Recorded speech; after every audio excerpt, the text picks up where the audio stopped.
എല്ലാവർക്കും നമസ്കാരം. ഇങ്ങനെ ഒരു ജീവിത സാഹചര്യം എല്ലാവരുടെയും ജീവിതത്തിൽ ഉണ്ടാവാം. ഇതും ഇതിൽ കൂടുതലൊക്കെ അനുഭവിച്ചിട്ടും അതിനെയൊക്കെ മറികടന്നൊക്കെ വന്നിട്ടുള്ള ഒരുപാട് ആളുകളുണ്ട് അല്ലേ? അപ്പം അങ്ങനെ ഒരു അവസ്ഥയിലൂടെ കടന്നുപോയി ജീവിതം തിരികെ പിടിക്കാൻ ശ്രമിക്കുന്ന ഒരു കുടുംബത്തിൻ്റെ അനുഭവമാണ് ഒരമ്മ അയച്ചു തന്നിരിക്കുന്നത്, മകളുടെ അനുഭവം. അപ്പം സത്യം പറഞ്ഞു കഴിഞ്ഞാൽ അത് വായിക്കുമ്പോൾ കേൾക്കുമ്പോൾ നിങ്ങൾക്ക് ഓരോരുത്തർക്കും നിങ്ങളെ തന്നെ തോന്നാം. എങ്ങനെയാണ് നിങ്ങളൊക്കെ ജീവിതത്തിൽ പല രീതിയിൽ കടന്നു വന്നിട്ടുള്ളത് എന്ന്. അപ്പം ഞാനത് വായിക്കാം. എഴുതിയാണ് അയച്ചു തന്നിരിക്കുന്നത്. എന്തെങ്കിലും ബുദ്ധിമുട്ടുണ്ടായാൽ ക്ഷമിക്കുക കേട്ടോ. ഭഗവാനെ ഗുരുവായൂരപ്പ, എവിടെ തുടങ്ങണം എങ്ങനെ തുടങ്ങണം എന്നൊന്നും എനിക്കറിയുന്നില്ല. ഒന്നു മാത്രം അറിയാം, ഭഗവാൻ എന്നോടൊപ്പമുണ്ട്. ഭഗവാനെ ഗുരുവായൂരപ്പ, ഒരു വർഷത്തിലേറെയായി ഞങ്ങളുടെ മോൾക്ക് ഒന്ന് കഴിയുമ്പോൾ മറ്റൊന്നായിട്ട് ഓരോ ദുരിതങ്ങൾ വന്നുകൊണ്ടിരിക്കുകയായിരുന്നു. ഞങ്ങൾ ഗുരുവായൂരിനടുത്തുള്ള കൂനമൂച്ചിയിലാണ് താമസിക്കുന്നത്. മോൾക്ക് പഠിച്ച് ഒരു ഡോക്ടറാവാനാണ് ചെറിയ കുട്ടിയായിരിക്കുമ്പോഴേ ആഗ്രഹം ഉണ്ടായിരുന്നത്. സാമ്പത്തികം വളരെ ഉണ്ടായിട്ടല്ല എങ്കിലും ഞങ്ങൾ മോളെ നിരുത്സാഹപ്പെടുത്താതെ പ്രോത്സാഹിപ്പിച്ചു. മോൾ നന്നായി പഠിക്കുന്ന കുട്ടിയായിരുന്നു. ഞാൻ ചുരുക്കി എഴുതാൻ ശ്രമിക്കാം. മോള് പഠിച്ച് ഒരു പല്ല് ഡോക്ടറായി. ഹൗസ് സർജൻസി കഴിഞ്ഞ് നാട്ടിലെത്തിയ ഉടനെ തൊട്ടടുത്ത് ചൂണ്ടയിൽ ഒരു ക്ലിനിക്ക് ജോലിയും കിട്ടി. സന്തോഷമായി. ഇനിയെല്ലാം ഭംഗിയായി സമാധാനമായി എന്ന് കരുതി. മോൾക്ക് പെട്ടെന്നൊന്നും വിവാഹത്തിനോട് താല്പര്യമില്ലായിരുന്നു. ജോലിയൊക്കെ ചെയ്ത് സാമ്പത്തികമായി എന്തെങ്കിലും ഉയർച്ച വന്നിട്ട് മതി എന്നായിരുന്നു മോളുടെ ആഗ്രഹം. ഞങ്ങളുടെ നിർബന്ധത്തിനും ആഗ്രഹത്തിനും വഴങ്ങി വിവാഹത്തിന് സമ്മതം മൂളി. അന്വേഷണം ആരംഭിച്ചു. മോൾക്ക് വലിയ കണ്ടീഷൻസ് ഒന്നും ഇല്ലായിരുന്നു. ഡിഗ്രി പ്ലസ് നല്ല ജോലി, പയ്യൻ വേണം, നല്ല സ്വഭാവവും നല്ല ഫാമിലി ആയാൽ മതി എന്നാണ് ഉണ്ടായിരുന്നത്. അങ്ങനെ ആഗ്രഹം പോലെ ഒരു ഫാമിലിയെയും പയ്യനെയും കണ്ടെത്തി. എൻഗേജ്മെന്റ് കഴിഞ്ഞു. എല്ലാവർക്കും സന്തോഷമായി. ഓഗസ്റ്റിൽ എൻഗേജ്മെന്റും വിവാഹം ജനുവരിയിലും. അങ്ങനെ തീരുമാനിച്ചു. വളരെ സന്തോഷത്തോടെ 2 ആഴ്ച കടന്നുപോയി. പിന്നെ അവിടുന്ന് തുടങ്ങിയ ഓരോരോ പ്രശ്നങ്ങൾ. മോള് ക്ലിനിക്കിൽ പോകുമ്പോൾ 2 വീലറിലാണ് KSEBയുടെ മുന്നിൽ നിന്ന് ഒരു കാറ് നിർത്തിയിട്ടിരുന്നു. ഡോറ് തുറക്കുമോ എന്ന് കരുതി മോൾ കുറേ ഹോൺ അടിച്ചു.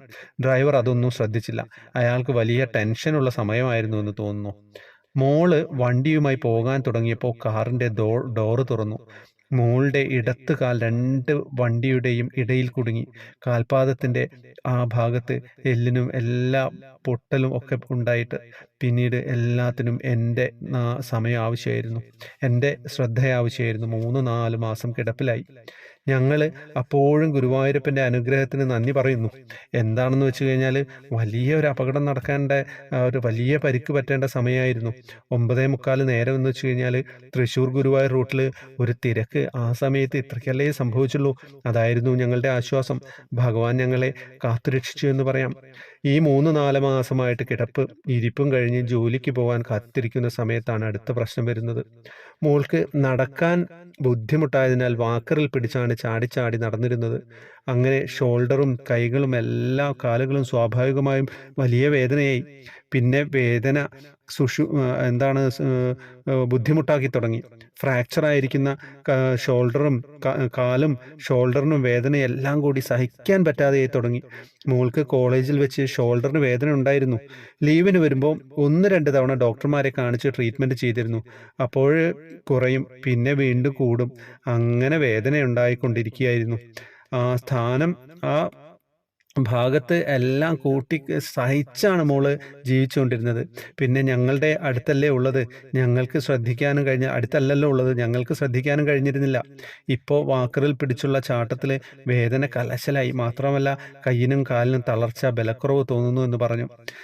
അങ്ങനെ വിവാഹം ഉറപ്പിച്ച മോൻ്റെ അച്ഛൻ തൃശ്ശൂരിലെ ഒരു ഹോസ്പിറ്റലിൽ ന്യൂറോ സ്പെഷ്യലിസ്റ്റ് ആയിട്ട് ജോലി ചെയ്യുകയാണ്. അദ്ദേഹത്തിന് ന്യൂറോ ഡോക്ടേഴ്സുമായി നല്ല ബന്ധമുണ്ടായിരുന്നു. അങ്ങനെ അദ്ദേഹത്തിൻ്റെ നിർദ്ദേശപ്രകാരം കാലം വെച്ച് ഞങ്ങൾ തൃശ്ശൂരിലെത്തി. ഡോക്ടറിനെ കണ്ടു. ഡോക്ടർ 1 മാസത്തേക്കുള്ള മരുന്നുകൾ തന്നു, എക്സസൈസുകളും പറഞ്ഞു തന്നു. പോവാൻ നേരം പറഞ്ഞു, കുറവില്ല എങ്കിൽ അടുത്ത മാസം വരുമ്പോൾ MRI എടുത്തു നോക്കാം. അത് കേട്ടപ്പോൾ ഇപ്പം തന്നെ MRI എടുക്കാമെന്ന് ഞങ്ങൾ പറഞ്ഞു. എടുത്തു. കഴുത്തിൻ്റെ ബാക്ക് വശത്ത് ഉള്ളിലായിട്ട് എല്ലിനോട് ചേർന്ന് ഒരു മുഴ, ട്യൂമറാണെന്ന് ഡോക്ടർ പറഞ്ഞു. ഭഗവാനെ, അപ്പോൾ അത് കേട്ടപ്പോഴുണ്ടായുള്ള ഞങ്ങളുടെ മാനസികാവസ്ഥ പറഞ്ഞറിയിക്കാനാവുന്നില്ല. ഒരുപാട് പ്രതീക്ഷയോടെ വിവാഹത്തിലേക്ക് കാലെടുത്ത് വെച്ച് നിൽക്കുകയാണ് മോളും ഞങ്ങളും അവരുടെ വീട്ടുകാരും. കാലിന് വയ്യാതെ ഇരിക്കുന്ന കുട്ടിയല്ലേ, അപ്പോൾ എന്താ ചെയ്യേണ്ടതെന്ന് ഞങ്ങൾക്കൊരു പിടുത്തമില്ലായിരുന്നു. ആ സമയത്ത് ഇനി മുതൽ എന്താണ് കൂനുമ്മക്കുരുവെന്ന പോലെയാണ് ദുരിതങ്ങൾ വന്നുകൊണ്ടിരുന്നത്. അത് സർജറി ചെയ്യണമെന്ന് ഡോക്ടർ പറഞ്ഞു. ന്യൂറോ സർജനെ നമ്മൾ മാറ്റി കാണിച്ചിരുന്നു. ഞങ്ങൾക്കിത് സഹിക്കാൻ പറ്റുന്നില്ല. ഭഗവാനെ വിളിച്ച് കരഞ്ഞു കേണപേക്ഷിച്ചു. കഴിഞ്ഞ നാളുകൾ ഞാൻ എന്താണ് മോളെ അവിടെ കിടത്തിയിട്ടാണെങ്കിലും ഞാൻ എപ്പോഴും ഗുരുവായൂരിലേക്ക് എത്താൻ ശ്രമിക്കാറുണ്ടായിരുന്നു. എനിക്ക് മോളുടെ കഴുത്തിലെ സർജറി ചെയ്യുന്നതിനെക്കുറിച്ച് ചിന്തിക്കാൻ കൂടി കഴിയുന്നുണ്ടായിരുന്നില്ല. ഭയമായിരുന്നു എനിക്ക്.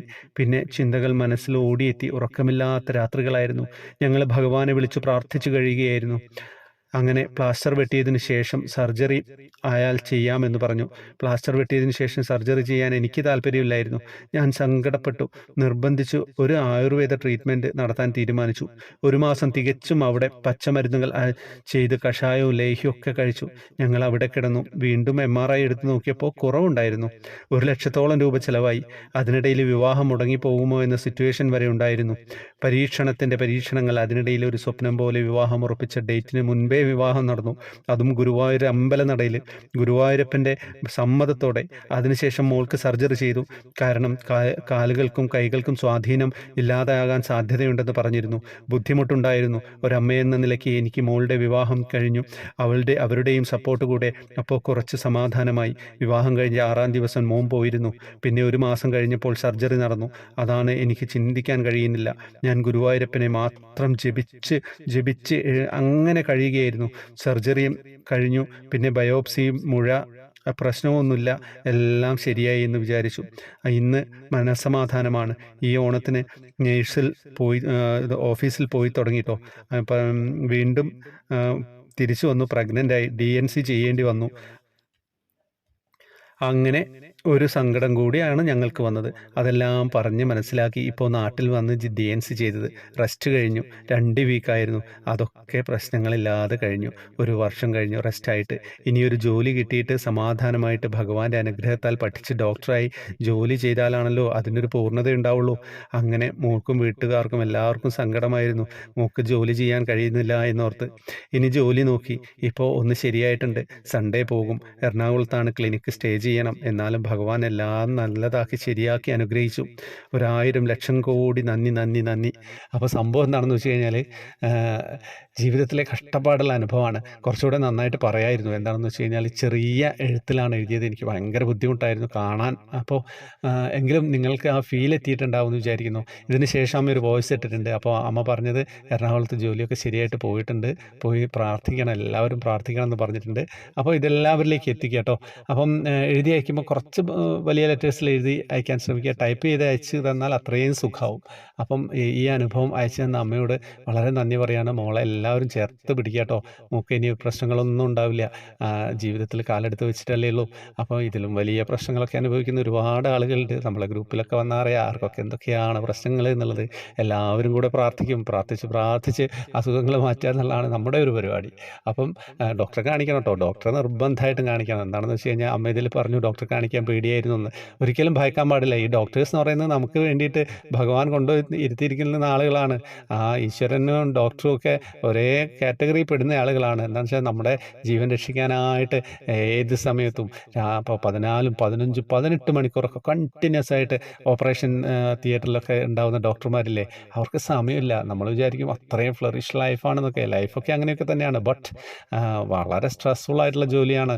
മെഡിക്കൽ കോളേജിലൊക്കെ പോകാൻ നിങ്ങൾക്ക് കാണാൻ പറ്റില്ലേ എന്താ കഥ അല്ലേ. അപ്പം അങ്ങനെയുള്ള ആ ഒരു അവസ്ഥയിലാണ് അമ്മ ഇപ്പോൾ രക്ഷപ്പെട്ട് തിരിച്ചു വന്നു. മകളും എന്താ കഥ പ്രാർത്ഥിക്കുക കേട്ടോ. ഹരേ കൃഷ്ണ.